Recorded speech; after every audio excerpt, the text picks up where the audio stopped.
What's up, guys? Welcome back to another episode of the Nocturnal Movie Club. I am your host, OJ Williams. I am joined by my esteemed co hosts, Jay King and Ethan Singh. Welcome back, guys. Ethan, break it down for us, please. Would love to. And we start off with another banger of an episode. We get a cold open straight into Bucky's backstory as the White Wolf, and we get a sneak peek into time he spent in Wakanda and how he knows Ayo, one of the Dora Milaje, a little up close and personal. We then translate that to a sudden cut back to the present time, where we left off in last episode, where Ayo tells Bucky that you have 8 hours to hand over Zemo, and that's about it. Bucky tries to explain that Zemo's a means to an end, but they're obviously not going to buy that given their complicated history, where Zemo in Captain America's Civil War causes the death of King T'Chaka. From there, we transition back to Bucky, Sam, and Zemo as they're trying to figure out what their next steps are, with Danya, the mother figure of the refugees in Riga, now dead. They figure finding out when that funeral is going to take place is going to be the perfect time for them to meet with Carly and try to talk her down. Walker, around the same time, finds Sam and team, and they try to discuss how they should go about doing it. Walker wants to be very aggressive, no questions asked, take her down and capture her, where Sam wants to meet her person to person, talk to her, try to understand who she is, and try to talk her down from the terroristic ledge that she finds herself on. Hoskins is the humanizing part for Walker, as we see here, and he convinces Walker to step down from his crazy ledge and let them go with the more peaceful approach. Sam confronts Carly, and things go well. They have a good uh, thematic discussion about who is right, who is wrong, and what's the best way of doing things. And Carly seems to like Sam and starts to agree with what she's saying, but Walker loses his cool, blows the entire operation, and causes a chase sequence. In the end, Carly runs away, eludes all of them except Zemo, who catches Carly, starts shooting at her, and attempts to break all of the serum except one.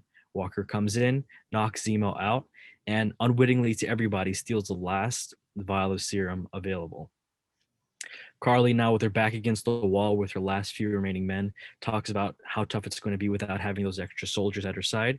And the power broker, another mysterious figure, comes back in and says the serum needs to be returned, putting Carly fighting now a two-front war with the power brokers on one hand and Captain America, Winter Soldier, Sam, and Hoskins on the other. And now that the 8 hours are up, the Dora Milaje break into Sam, Zemo, and Bucky's room with Walker and Hoskins there as well. And they try to take Zemo. A battle ensues as Walker once again puts his foot in his mouth and he gets beat up by the Dora Milaje. They also manage to remove Bucky's arm, showing a very interesting aspect of how closely intertwined that technology is and how they know how Bucky works and how he's been built. And at the same time, Zemo, as always, escapes, showing he's always one step ahead of everybody. Walter and Hoskins discuss taking the serum, and Hoskins says definitely take it immediately. Walker is a bit cross, and this is all in a very diametrically opposed scenario as opposed to Sam, who said he did not want to take it, and it's very much so foreshadowing what happens next. Carly arranges a meeting with Sam and tries to get Sam to join her, but it's quickly thwarted as Walker and Hoskins are on a mission to attack the Flag Smashers and bring them to justice. Things get out of hand, a fight breaks out, and in the process, Hoskins gets killed. Hoskins has played the role of the nice guy throughout the whole thing and being Walker's conscience. And as Hoskins gets killed, Walker fully snaps, loses his cool, runs off, and kills a flag smasher in public with Captain America's shield for the entire world to see. And the episode ends. Shit's getting real now. I actually loved that last scene. It was so graphic, so visceral, and the last few sequences were incredible for a few reasons. I just want to put that point out there. The fact that one, we saw a major character in this series, maybe not in the MCU as a whole, but in the series, get killed off after being established pretty strongly, I think, in this episode. Hoskins as like a good guy, the guy keeping Walker in balance. He gets killed, and then Walker taking Captain America's shield and in a very symbolic manner killing somebody bloodily and brutally in a public square. Um, there's so many ways you can read that. You can read that as Disney's way of talking about America's aggression in foreign countries and their affairs. You can read it as this is the wrong Captain America. Captain Walker is losing his mind. But incredible scene towards the end there. Yeah, I personally I loved this whole entire episode, and how before we were talking about how the theme of the show was the gray areas between good and evil. Yeah, This one, it feels like corruption was the main theme because the serum is basically the MacGuffin where everybody, like, you see how each one of them reacts when they have the serum like in their hands or in their knowledge, like how Zemo like just instantly destroys it once it's right. in his possession, how he questions Sam says no, I don't want to take it. How Walker's a little hesitant, but he does consider taking the serum and he eventually does. It's just interesting to see like how corruption played into this episode.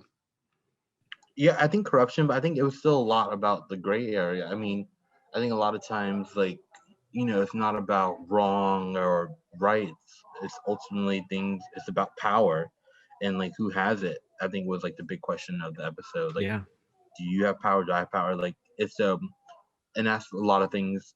Oh, I love all the themes. Every time these episodes are perfect. I really just am in shock still that I don't know. Falcon and Winter Soldier deserves all these amazing storylines. Yeah. I'm a little nervous because like each time I think the episode's gonna dip, like it actually increases in quality. gets So I better. really hope it stays that way up to the very end. I will say it was definitely a little. You could tell it took a dip in production value when it came to those Wakandan scenes. I will say, I was like, okay, I'll take it. But it was like, okay, this does not look like Wakanda. As they were traveling there, I love that we got the Wakandan music and all that, but like, I wasn't buying it at first. I'm like, this is like you're definitely in the woods in Pennsylvania. Or Atlanta, wherever the hell you guys are shooting, usually Atlanta. Yep. But I thought that was a powerful opening scene. But like, shout out to Sebastian Stan, he's a great actor. All that crying, the most crying I've ever seen in the MCU. Yeah, that was very, very effective. Yeah, it was just great, beautifully acted. I thought the Dora scene, they were like kicking U.S. agent's ass, aka New Cap. And yeah, they just dealt with so many things, just like of John Walker just in his power. He felt so powerless this episode. It was kind of like the meaning of a man, and just like this bigger things of like our tearing down men, and it was just really complex, interesting things here. Um, when faced with like a decision, like, and even his conversation with his partner when they were talking about like the serum and what they could have done with it in Iraq and the world of a different Afghanistan. Sorry, Yeah. Afghanistan and the world of a difference it would have made. There, it was just very interesting. So many layers there. Like where do the Avengers come in place when people are at war and all that stuff? There's still all those things, those real life things still happening. So a lot of interesting concepts here. All right, you guys ready for the spoiler? Yeah, let's hit the spoiler. Let's All do right. it. I want to know. Spoiler talk. If you don't want me to ruin the series for you. Oh, This part I'm definitely editing out. yeah. Sorry, guys. I just ruined this. If you're joining us, I just ruined the whole series for Jake and Ethan. Title this episode Nocturnal Movie Club spoils The whole Falcon and Winter series. Soldier. Yeah. I mean, but quite honestly, I like I've been spoiling the whole series for people every episode. I'm cool with it, bro. Honestly, it's fine. I think the only time the spoilers get really bad is if it's like before it releases and you want to talk about it. This is cool because this is like, I love the lore. I want to see how this goes. Yeah. And I think it's obvious at this point. Like we all saw the leak. Like I'm not the only one who saw it. I don't think I saw links. I didn't see. Well, I tried to avoid stuff like I tried to avoid anything related to the shows because trailers and everything ruined my impression. But and they've been kind of alluding to that really heavy-handedly with all these themes, right? Because one of you guys said it like a theme is like how does power corrupt one person? And you got Zemo trying to act like the holier than thou that yep, anybody who gets power, they will get corrupted, and we got to make sure there's nobody becoming gods among men. Sam goes, "You sound a lot like a god talking among men, though." As you say that, Carly thinks the power gives them the ability to fight back against supremacists, and Sam was like, "But people are calling you the supremacist, and how are you different from them?" And Yes. it's a power dynamic of how does this power corrupt people, and the power may not be literal, right? We saw it in the very beginning of the episode with Zemo and Bucky with the power of knowledge. Zemo found out where Carly was going to be, where the funeral was going to be, and Bucky didn't. And you can see the power dynamic of knowledge versus strength.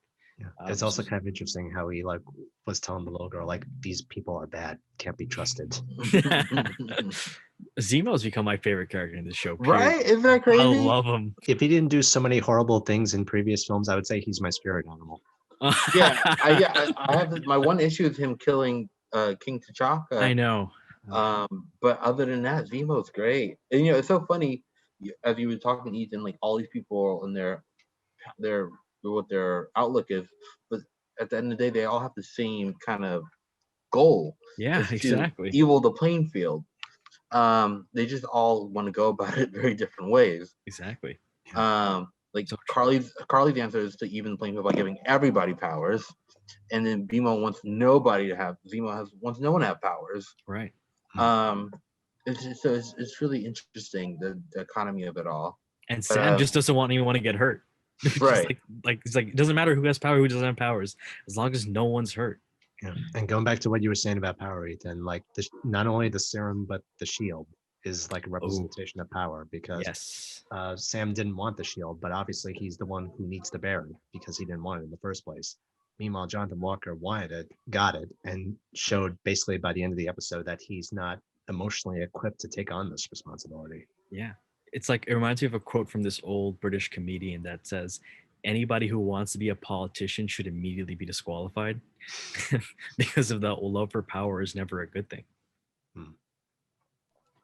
And I think someone alluded to that in the episode, like anyone who wants power shouldn't get it. Like it's an interesting thing. You think about all the Avengers, like, and how they were either all born with their powers or they were accidents, Yeah.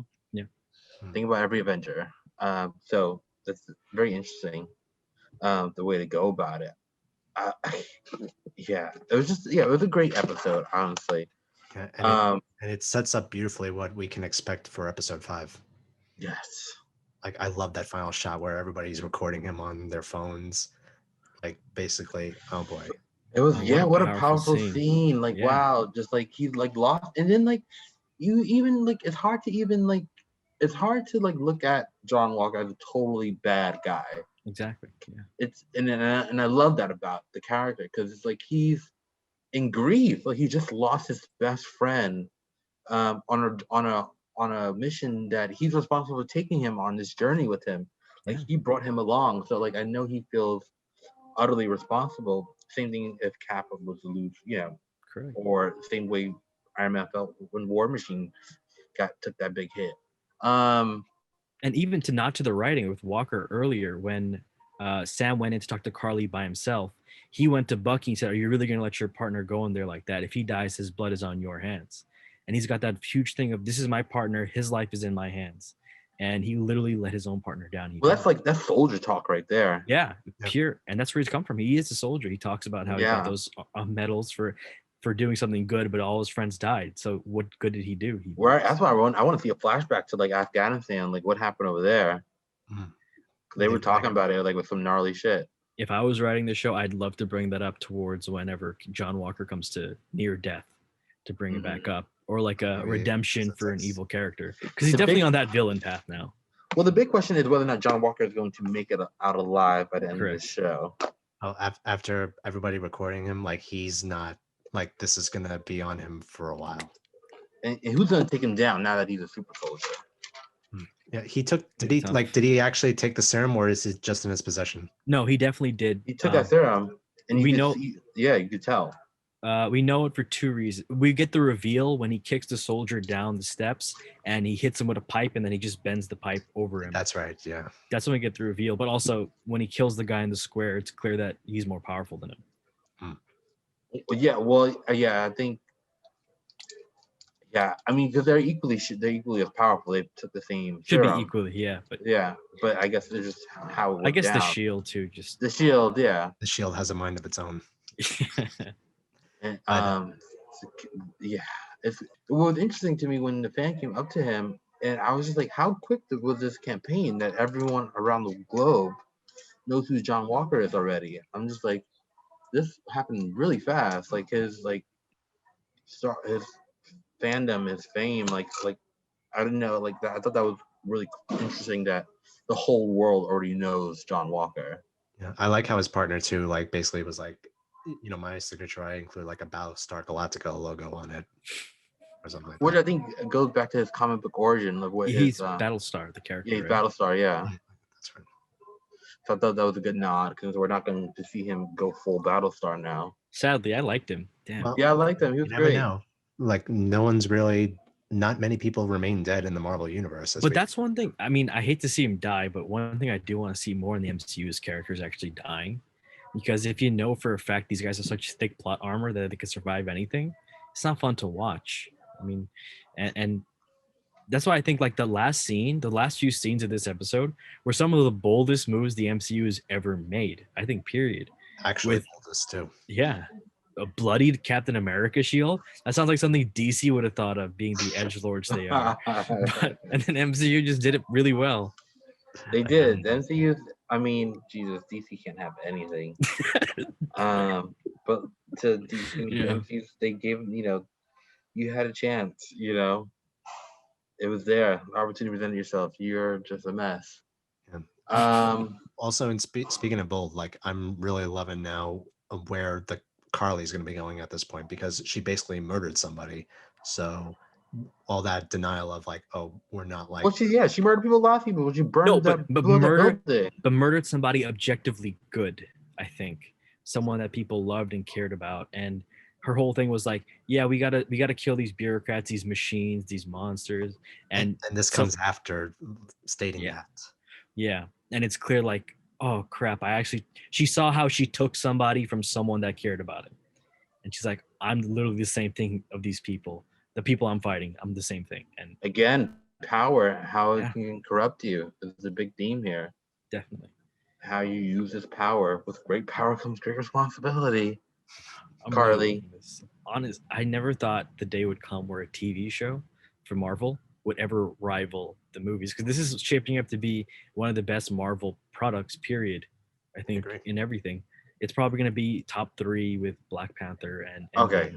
All right, top three is a very serious accusation. I think it's going to end up there, though. I think it's going to be like, you're going to have, I think Black Panther is the best, period. I think number 2 is going to be Infinity War, and I think number 3 is going to be this. I think by the end of it. OJ, we're going to have to recollaborate and do our lists again to include the shows. Yeah, no, you're right. Because like, listen, I even love WandaVision a lot. I might have to bump some people off the list. Like, the shows are. I mean, which is the point of the shows, is to rival the films, and the shows are taking edgier choices. So, bravo. Overall, I think I'm gonna give this episode a solid 8.5. Again, we had excellent world building with the Dora there. 2 Doras, not one but 2, kicking ass. Was it only 2 in that scene? No, it might have been 3. Okay, because I feel like there was like a bunch of them, because they were just kicking ass. Yeah, might have been 3 Doras. but the fight scenes were beautiful. Oh man, yeah. Oh, they were beautifully choreographed, those fight scenes with the Dora. Definitely. So we got the world building with the Doras there, and a scene in Wakanda. Who would have thought? But like Marvel again, so brilliant to like drop Bucky there, so we can now reference that in the show. It's just perfect. Zemo's the gift that keeps on giving. Just everything about Zemo, from him dancing in the club, just everything. And they released the uncut. Yeah, they released the uncut of him dancing. Zemo's just awesome to hang out with. And then even some of the fight scenes with Winter Soldier and Carly were great. Just like 8.5. It's like I don't even know. I want to give it a higher, but I just know it's actually going to get better. I'm just like saving my 10 for like that final episode, which is going to blow my fucking socks off. I know it. I gotta give this one a 9 though. I gotta go a little high. Normally, I always feel like I'm supposed to be the one going the lowest because I'm the most pessimistic out of 3 of us by far. But my God, True. I gotta give him the 9, and the reason why I'm giving him the 9 is beyond an 8 is because the last 2 scenes. It's some of the boldest moves the MCU is going to do, I have ever done in my opinion, some of at least. And unless they walk that scene back and they try to, you know, bring Hoskins back somehow, they try to make the death of the Flag Smasher seem a little less impactful.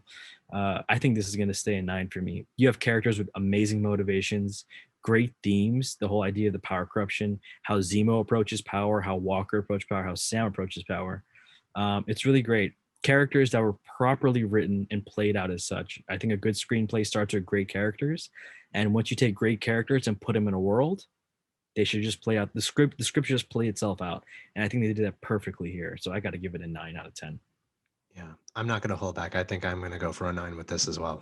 I feel like everything about this episode I really, really liked as a follow-up from the previous episode. I feel like we got a lot of really good action in this episode. Yeah. Some of the best emotional scenes I've seen from Marvel thus far. Because I remember when we were talking about WandaVision and the final episode, I said, I feel like the emotion's not there. But that scene in Wakanda where we see Bucky being treated, when he started sobbing, I felt that. I'm like, this Yeah. is what I was missing. But I thought that the theme of corruption, the gray line, like beautifully explored in this episode. I really felt like we got to know these characters a lot more, like basically where they fit on those lines, especially with how they react to the serum. And it all builds up to an excellent finale of this episode leading into episode 5. Like I'm actually excited to see where they go from here. So solid 9. Yeah. And also, can I just say Zemo brought the show to a whole new level?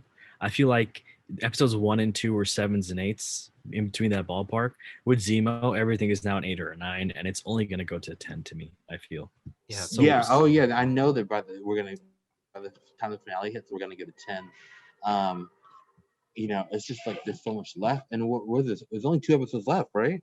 yes, unfortunately, honestly. Yeah, only 2 episodes left. It's so good, and oh gosh, Marvel, why are you so good? And you can already tell Loki's about to be undeniably insanely good.